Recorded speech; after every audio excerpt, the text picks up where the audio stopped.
Doutora, bom dia, como vai? Bom dia, Danilo. Tudo bem, e você? Com Opa, frio? maravilha. Ah, friozinho é bom, né? Friozinho é bom demais. Doutora, te apresentar aqui, não é?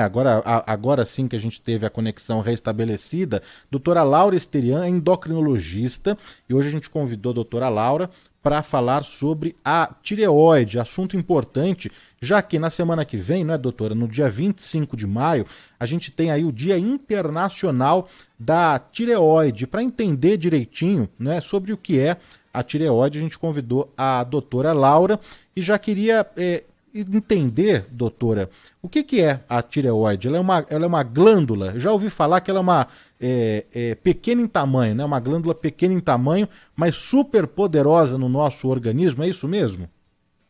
Ah, com certeza. É uma glândula que não tem mais do que 2 a 4 centímetros de diâmetro. É uma glândula bem visível, né? Fica na região anterior do pescoço, por isso que às vezes a gente vê ela, principalmente quando ela está aumentada, que é o que a gente chama de bócio, e é uma glândula muito importante. Ela regula basicamente todas as funções do nosso organismo, desde a vida intrauterina até a velhice. Ela é extremamente importante. Mas vale reforçar então que a tireoide ela é uma glândula e ela não é uma doença, é isso, doutora? Claro, é uma glândula que quase todos nós temos, e eu digo quase porque algumas crianças nascem sem a glândula tireoide, uma incidência de 1 para 3 mil recém-nascidos vivos tem um hipotireoidismo congênito, não tem tireoide, ou quando você tira cirurgicamente, de resto, todo mundo tem tireoide. A gente vai falar, né, das consequências também de quem nasce, né, sem a tireoide, sem essa glândula, mas explicar aqui também para o nosso ouvinte que quando a tireoide não funciona de forma adequada, liberando uma quantidade insuficiente ou em excesso de hormônios, é porque tem algo errado com o organismo, não pode ser nem para mais e nem para menos, né, doutora? Exatamente. Se você tem um defeito de produção ou a sua glândula está produzindo menos do que deveria, você entra em hipotireoidismo. Se ela está funcionando demais, você tem o hipertireoidismo.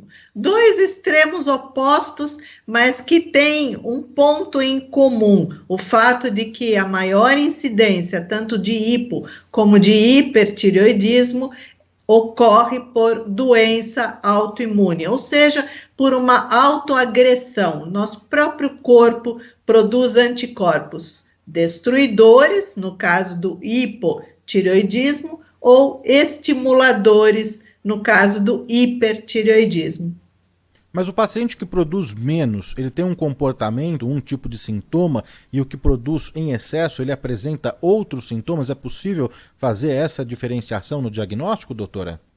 Sim, quem produz menos, quem tem hipotireoidismo, tem falta desse hormônio da tireoide, que é um hormônio essencial para o crescimento, para o desenvolvimento e para a manutenção de todas as funções endócrinas e todas as funções gerais do organismo, porque sem hormônio da tireoide, a sua pele fica seca, as unhas ficam quebradiças, o cabelo cai, o intestino funciona mais devagar, você tende a ter prisão de ventre, o coração bate mais devagar, você pode ter bradicardia, o cérebro funciona mais devagar e você tem alterações cognitivas, ou seja, alterações de memória, uma lentidão em tudo que você faz.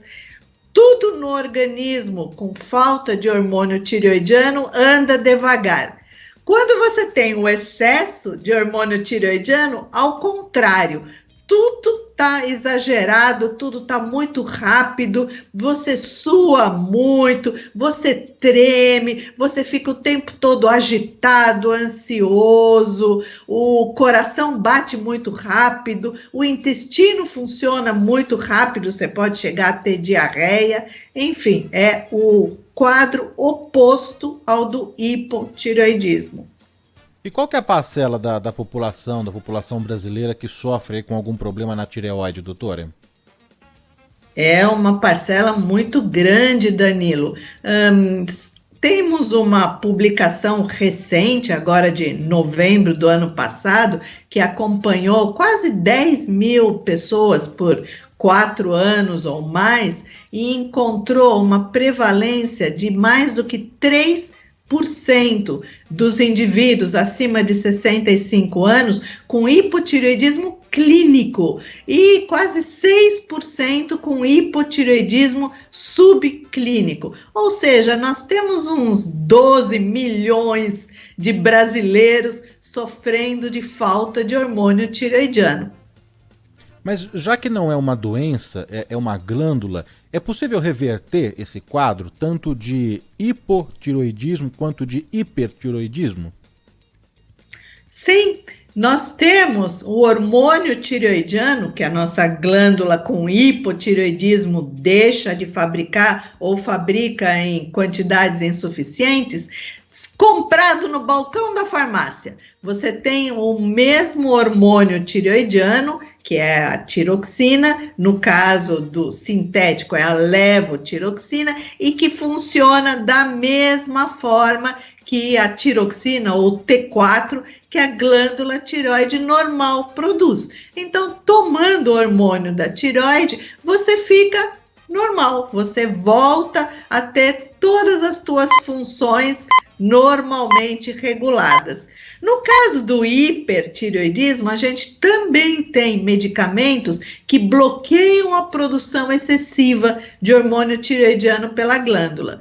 E quando você tem produção excessiva, você ainda pode usar o iodo radioativo, né?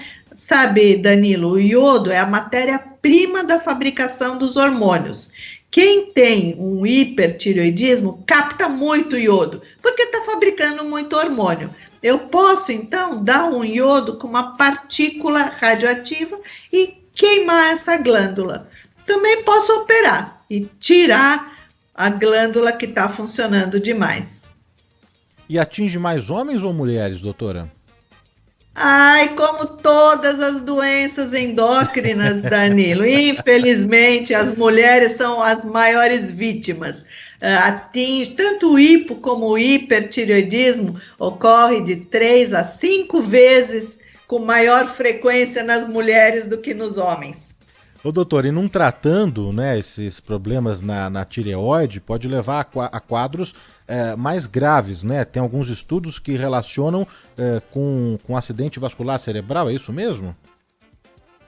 Embora, na verdade, Danilo, o hipotireoidismo, na sua grande maioria, mais de 90% dos casos, são daquilo que a gente chama de hipotireoidismo subclínico. Quer dizer, não são quadros muito evidentes, aquilo que eu descrevi, sabe? Aquela pele seca, intestino devagar, coração devagar, acontece em menos do que 10% dos casos que são os clínicos. A grande maioria do que a gente detecta hoje em dia é pela dosagem de TSH. Então, com a dosagem de TSH, a gente diagnostica muito precocemente e são quadros subclínicos, que ainda não têm manifestações muito evidentes. Mas você tem razão, existe associação dos quadros subclínicos com alterações cardiovasculares, inclusive infarto, doença arterial coronariana, aterosclerose e até derrame. Estamos conversando aqui na Rádio Bandeirantes, no Do Bom e do Melhor, com a doutora Laura Sterian, que é endocrinologista, e hoje a pauta é tireoide, não é? Explicar direitinho o que é esse exame, o TSH, doutora? Então, a glândula produz os hormônios da tireoide. O que ela mais produz é um hormônio que a gente chama de T4. 4 porque ele tem 4 moléculas de iodo, que, como eu já mencionei, é a matéria-prima, né, do hormônio. Esse hormônio, ele é regulado por um eixo, por um sistema de retroalimentação muito legal, muito sensível, que faz com que a gente tenha hormônio na quantidade que o nosso corpo precisa em cada situação. Por exemplo, quando você é criança, você precisa de mais hormônio, porque ele é importante para você crescer, para você se desenvolver do ponto de vista neurológico, do ponto de vista orgânico. Durante a gestação, você também precisa de mais hormônio, porque no começo da gestação, o bebê, ele precisa do hormônio que vem da mãe para crescimento, desenvolvimento, maturação do sistema nervoso e formação do sistema nervoso central. Já no indivíduo mais idoso, você precisa de menos hormônio tireoidiano. Como que o organismo regula tudo isso? Com essa retroalimentação, esse sistema de regulagem. E o TSH é o hormônio da hipófise, principal regulador da produção da glândula tireoide. E um exame muito sensível, muito bom, muito reliable, né? Muito confiável é o TSH. Então, pequenas variações de hormônio tireoidiano se refletem em grandes variações de TSH. Por isso que eu faço tanto diagnóstico de hipotireoidismo subclínico, porque eu pego a doença muito no comecinho, quando ainda tem hormônio da tireoide normal, mas o TSH já começou a se elevar. Falando no diagnóstico precoce, não é? Qual que é a importância do teste do pezinho, doutora? Ah, bem lembrado, Danilo. Eu já mencionei que 1 em cada 3.000 crianças recém-nascidas tem uma deficiência na produção de hormônio tireoidiano ou até mesmo nascem sem a glândula tireoide. E como o hormônio tireoidiano é super importante para o desenvolvimento neurológico, essas crianças, se não forem rapidamente diagnosticadas e tratadas, podem ter sequelas neurológicas, ficarem com até uma deficiência mental. Mas, como eu tenho o hormônio da tireoide igualzinho ao que a glândula deveria estar produzindo, não está produzindo, eu normalizo a função tireoidiana e faço com que essas crianças fiquem normais se eu diagnosticar rapidamente e tratar rapidamente essas crianças. Como que eu faço isso? Com o teste do pezinho, um exame simples, feito em todas as maternidades, obrigatório por lei, aliás, e que me permite diagnosticar precocemente e, portanto, tratar essas crianças para impedir que elas tenham um quadro grave de hipotireoidismo causado pela falta do hormônio tireoidiano. Olha, o que tem de mensagem, de perguntas, de dúvidas aqui para a doutora Laura. Nosso WhatsApp aqui está com muitas mensagens, a participação mesmo do ouvinte Bandeirantes. Já vou colocar a primeira aqui, doutora, que tem tudo a ver com o tema de hoje, que também são os nódulos, né? Os nódulos na tireoide que preocupam tanto. E tem uma pergunta aqui do nosso ouvinte, vamos ouvir. Bom dia a todos, parabéns pelo programa. Meu nome é Sérgio Interlagos, tenho nódulos na tireoide acompanhando desde 2005. Eu fiz a biópsia e deu benigno. Pode transformar em maligno repentinamente? Ficar tomando levotiroxina, T3, T4, para diminuir a produção desses nódulos é uma estratégia interessante? Obrigado, um bom dia a todos. Obrigada pela pergunta, Sérgio. Você não está sozinho não, viu? Um monte de gente tem nódulo. É mais frequente em mulher, para variar, né? Todas as doenças da tireoide acontecem mais em mulheres, mas homens também têm nódulos. E a grande maioria, 90% desses nódulos são iguais ao seu, viu, Sérgio? Benignos. Pode transformar em maligno? Tudo na medicina pode, né? Mas é bem difícil disso acontecer. Ele provavelmente vai continuar sendo benigno. Você já fez a punção, né, aspirativa provavelmente foi isso que você chamou de biópsia, que é uma coisa relativamente simples, né? Com uma agulhinha, a gente tira uma amostra desse nódulo e vê se a célula é benigna ou é uma célula maligna de câncer. E se deu benigno, pode ficar sossegado, viu, Sérgio? Claro que se esse nódulo começar a aumentar, se você sentir alguma coisa diferente, você deve voltar no endocrinologista. Mas se não, não precisa se preocupar. Você vai morrer com o teu nódulo, viu, Sérgio? Mas em relação à sua pergunta, diga, Não, Danilo. por favor, doutora, por favor, respondeu o nosso ouvinte. Então, em relação à segunda pergunta do Sérgio, que é ótima, se vale a pena tomar T4, né? A gente não usa T4 com T3, só T4. O T4, ele é um pró-hormônio, sabe? Ele se converte em T3 dentro das tuas células e no tanto que você precisa de T3. Então, basta dar o T4. Mas na questão do nódulo, durante muito tempo, até tinha gente que dava levotiroxina, dava hormônio da tireoide, para impedir esses nódulos de crescerem. Só que não funciona, viu, Sérgio? O nódulo, ele é autônomo, né? Ele cresce porque justamente aquele eixo do qual eu estava falando, de controle da glândula tireoide, não funciona para essa célula do nódulo. Por isso que ele cresce desbragadamente, ele não obedece o TSH. Então, não adianta tomar levotiroxina, não vai fazer esse nódulo parar de crescer. Mas então, para tranquilizar aqui os nossos ouvintes, a maioria dos casos de nódulos são benignos.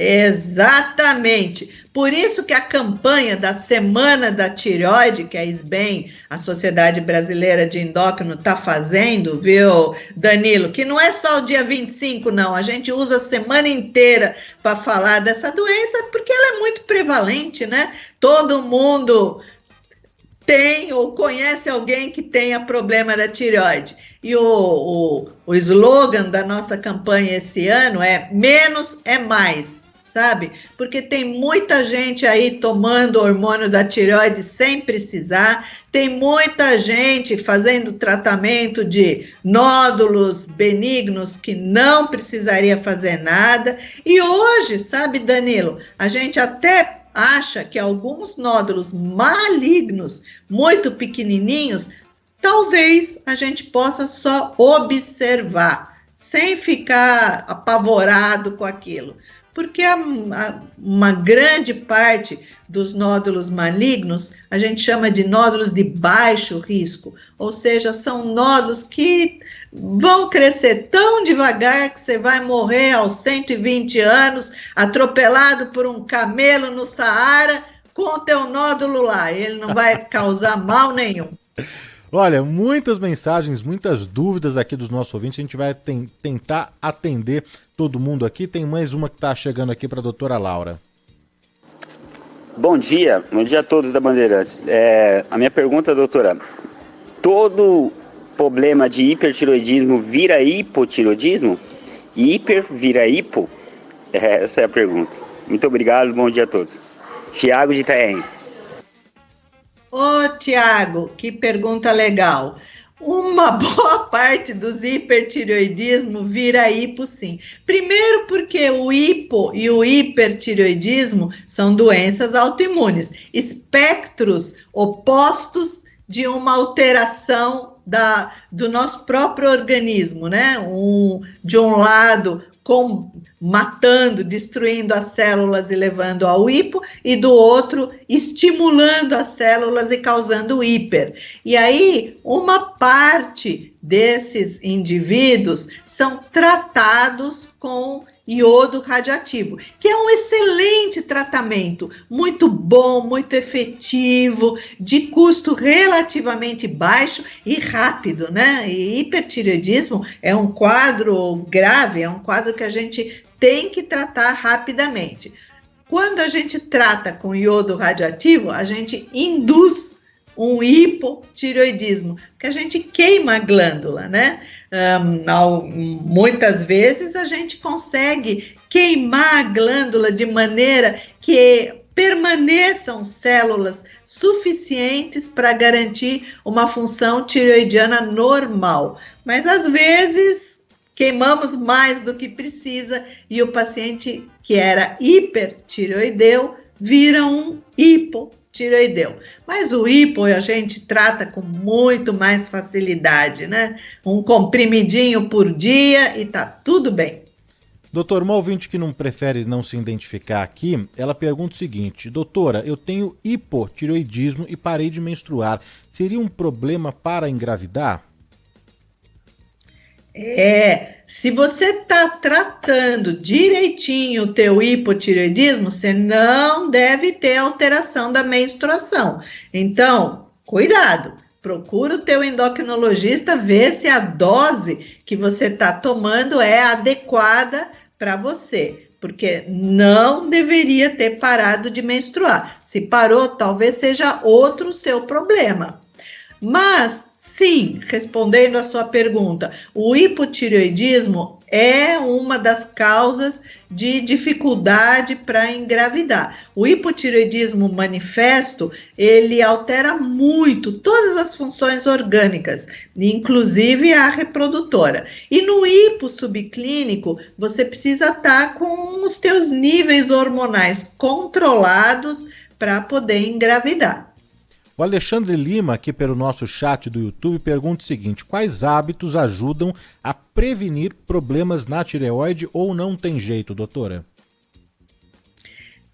Os hábitos, você já ouviu todos os médicos falarem quais são, né? Uma alimentação saudável, sem excesso. Como o hormônio da tireoide depende de iodo, você tem que ter uma ingestão adequada de iodo para poder produzir hormônio. Mas o excesso também é ruim. Então, você não pode comer coisas muito salgadas, porque o sal de cozinha é iodado. Você não deve exagerar nos alimentos que têm grandes concentrações de iodo, são principalmente os frutos do mar, né?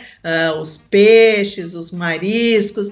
No Brasil isso não é muito problema, mas algumas etnias, né? Os orientais, os coreanos, os japoneses, comem muito fruto do mar, muita alga, que tem iodo em excesso. E o iodo em excesso, ele causa destruição de folículos tireoidianos, ele pode estar associado a um hipotireoidismo. E de resto, aquilo que todo médico fala: vida saudável, alimentação equilibrada, evitar obesidade, ter atividade física e uma vida tranquila, sem estresse. Pode isso, Danilo?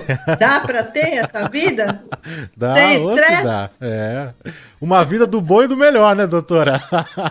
Do bom e do melhor. E aí você não vai ter problema nenhum, nem da tireoide, nem de nada. Olha, tem mais uma pergunta, mais uma dúvida aqui para a doutora Laura. Bom dia. Sempre bom o programa, como sempre, né? O Boechat dizia sempre que depois que operou a tireoide, nunca mais sentiu frio. Tem alguma ligação? É verdade isso?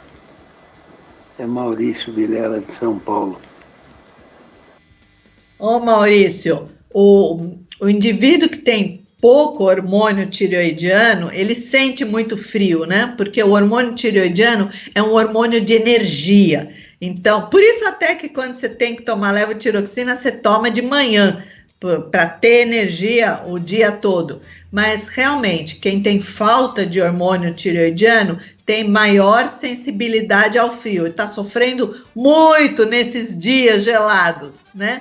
Mas isso é sinal, de novo, de que não está adequadamente tratado. Eu não sei a história do Boechat, eu não sei como que ele estava da função tireoidiana dele, mas eu desconfio que faltava hormônio da tireoide, que a dose dele devia estar baixa.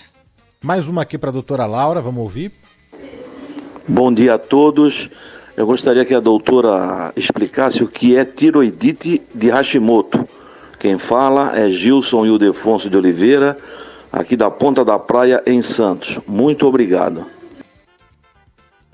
Ô Gilson, a tireoidite de Hashimoto é a causa mais frequente do hipotireoidismo, daquele quadro de autoimunidade que eu tenho comentado, que é a causa mais frequente de lesão ou de destruição das células tireoidianas. É uma doença autoimune em que a gente não sabe bem o que desencadeia essa alteração.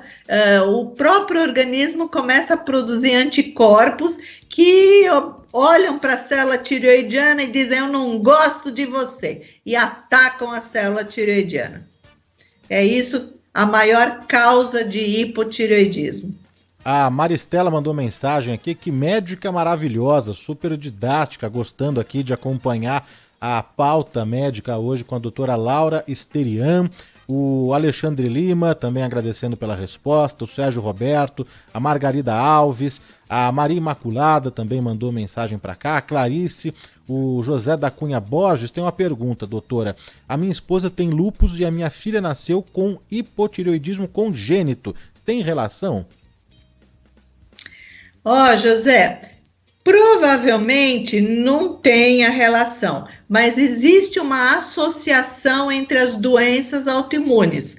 Eu não acho que o lúpus eritematoso tem um componente genético de predisposição a hipotireoidismo que tenha causado o hipotireoidismo congênito na sua filha. Já a sua esposa, ela sim pode ter hipotireoidismo por tireoidite de Hashimoto, porque as doenças autoimunes se associam. Então, o lúpus, tireoidite de Hashimoto, artrite reumatoide, Sjögren, outras doenças autoimunes, anemia perniciosa por anticorpos anticélulas gástricas, tudo isso tem uma tendência a acontecer quem já tem um distúrbio autoimune.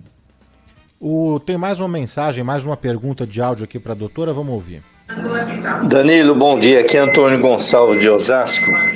Pergunta para a doutora aí se há prevenção, antes de tomar qualquer medicamento, cuidar da tireoide sem medicamento, uma prevenção, alimento, exercício, qualquer outra coisa, pode ser? Essa foi respondida já há pouco, né, doutora? Mas são os hábitos saudáveis mesmo, né? Exatamente. Cuidado em particular com o iodo, né? Tem que ter uma ingestão adequada, mas não pode exagerar. Mas o Antônio falou uma coisa que eu queria aproveitar, Danilo, claro. O gancho, para falar sobre outros medicamentos. Então, quem toma levotiroxina, você sabe, né, com 12 milhões de indivíduos sofrendo de doença da tireoide, muitos deles tomam levotiroxina.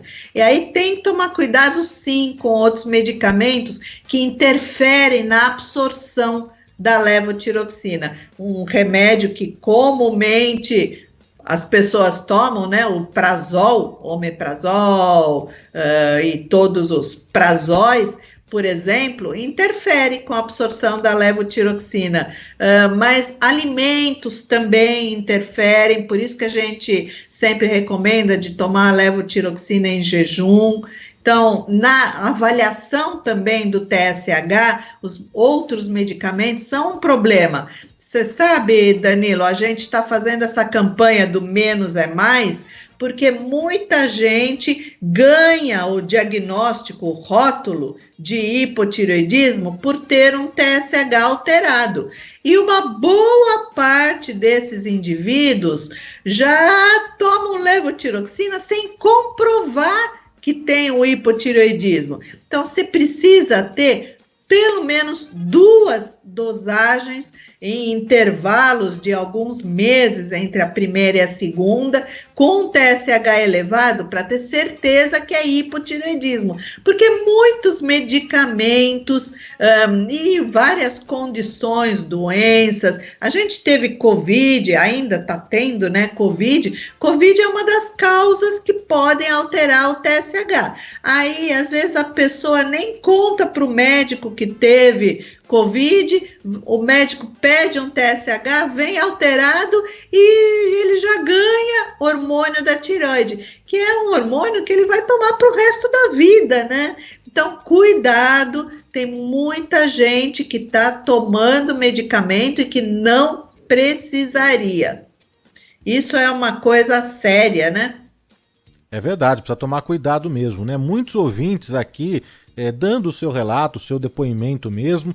E a Clarice pergunta o seguinte, doutora: a minha mãe tem problema na tireoide, eu também tenho. A minha sobrinha, neta, nasceu com problema na tireoide e a minha irmã está com câncer tireoide, grau 3. Ela pergunta se tudo isso é genético.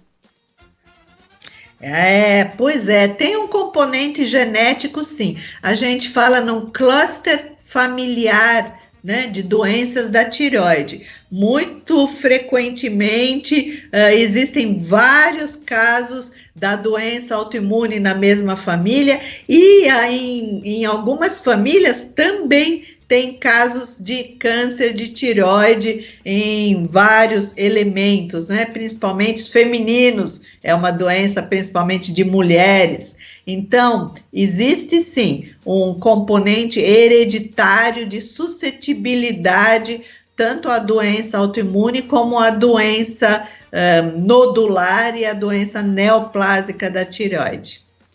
Um abraço aqui para Cida Luz Zulmira, que está acompanhando atentamente aqui a entrevista com a doutora Laura Esterian. A ouvinte mandou mensagem falando que chegou agora, chegou atrasada, mas lembrar que essa entrevista fica disponível na íntegra no YouTube e também nos agregadores de podcast. É só acessar Do Bom e do Melhor no Spotify, no Deezer, no TuneIn, que você encontra a entrevista na íntegra com a doutora Laura Esterian, hoje falando sobre tireoide. A Margarida Alves pergunta o seguinte: a castanha do Pará ajuda na prevenção deste mal da tireoide? Margarida, a castanha do Pará tem selênio, né? E está se falando muito do selênio como um elemento que ajudaria na prevenção das doenças autoimunes da tireoide. Isso ainda é algo que não está consolidado com evidências na literatura. Em algumas regiões do mundo falta selênio, né? Não é o caso do Brasil. No Brasil, nós temos uma alimentação rica em nozes. A castanha do Pará é uma das castanhas que mais quantidade de selênio tem, mas eu não sei se ela ajuda a prevenir. Pode ser que ela ajude nos casos de tireoidite de Hashimoto em crianças, tem alguns trabalhos a respeito disso, e pode ser que ajude nos casos de pacientes que têm doença ocular com hipertireoidismo, né? A doença de Graves com oftalmopatia. Mas olha, Margarete, não precisa ficar comendo em excesso castanha de Pará, até porque o excesso de selênio tem riscos, né? Tem uma associação com diabetes em quem consome selênio em excesso. Então, o que a gente recomenda de saudável são 3 castanhas por dia. Mais do que isso, vai começar a aumentar teu colesterol, você vai engordar, não vale a pena. Até porque eu não sei se tem alguma coisa de bom em comer castanhas em relação às doenças da tireoide. A Cláudia, de São Vicente, mandou uma pergunta aqui também sobre a utilização de alguns ingredientes, né? No caso, aquela pergunta sobre o sal do Himalaia, se tem benefícios para a tireoide.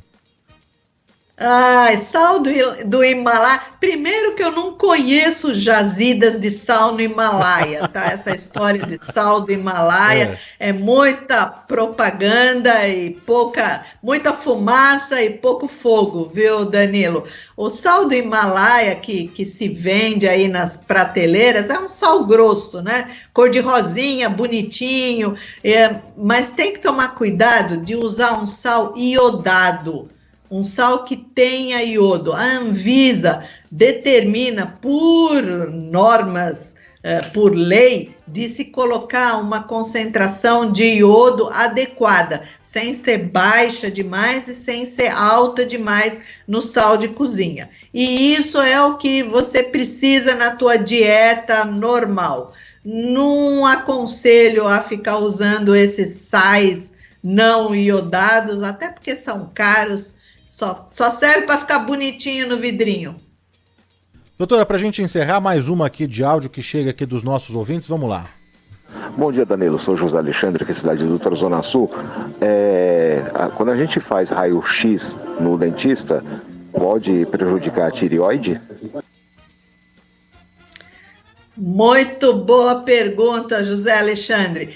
A radiação ionizante é o fator desencadeador de câncer de tireoide mais bem documentado, né? Depois de Hiroshima e Nagasaki e mais recentemente, em 1986, com o acidente nuclear de Chernobyl, se documentou claramente que indivíduos expostos à radiação ionizante tem maior incidência de câncer de tireoide, principalmente quando essa exposição foi em crianças que têm uma tireoide que está crescendo, né? Então, sim, a radiação ionizante está relacionada com neoplasia maligna, com desenvolvimento de câncer, principalmente em criança.